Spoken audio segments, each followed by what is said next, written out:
Writing is a unique hobby. யூனிக்னா என்ன? தனித்துவமானது அப்படின்னு சொல்லுவாங்க இல்லையா, அதுதான் யூனிக்.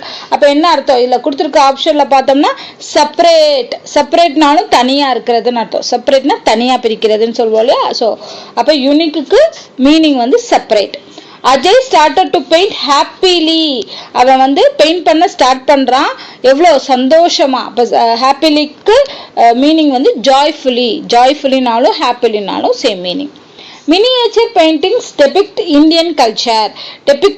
டெபிக்ட்னா என்ன அர்த்தம்? அதாவது நம்மளோட இந்திய கலாச்சாரத்தை எடுத்து கூறுகிறது, விளக்குகிறதுன்னு சொல்றோம். அது அப்போ போர்ட்ரே பண்ணுது, எடுத்து கூறுது.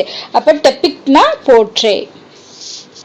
இது வந்து சினானிம்ஸ். சினானிம்ஸை பொறுத்தளவுக்கு unique, separate, happily, joyfully, depict, portray. இதுதான் வந்து சினானிம்ஸ். அடுத்து ஆண்டனிம்ஸ் பார்க்கலாம்.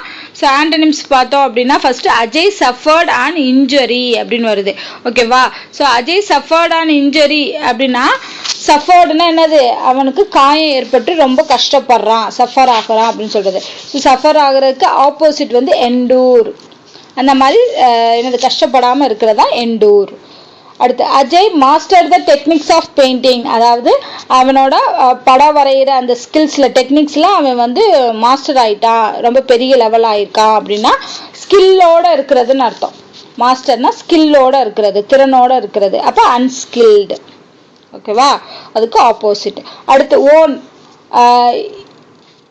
Ilavazhagi won world championship in 2008. ஸோ 2008 வேர்ல்டு சாம்பியன்ஷிப்பை வின் பண்ணா இளவழகி அப்படின்னா ஓன்னா என்ன அர்த்தம்? வின் பண்றதுன்னு அர்த்தம். ஸோ அப்போ அதுக்கு ஆப்போசிட் லாஸ்ட் இல்லைன்னா டிஃபீட்னு வரலாம். டிஃபீட்னாலும் டிஃபீட்டுங்கிறது வந்து எப்போ வரும்னா தோற்கடிக்கப்படுறது.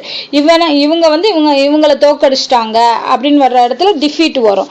இங்க வந்து இழந்துட்டா, அவளோட வேர்ல்டு சாம்பியன்ஷிப்பு இழந்துட்டான்னு தான் வரும். ஸோ அப்போ ஓன்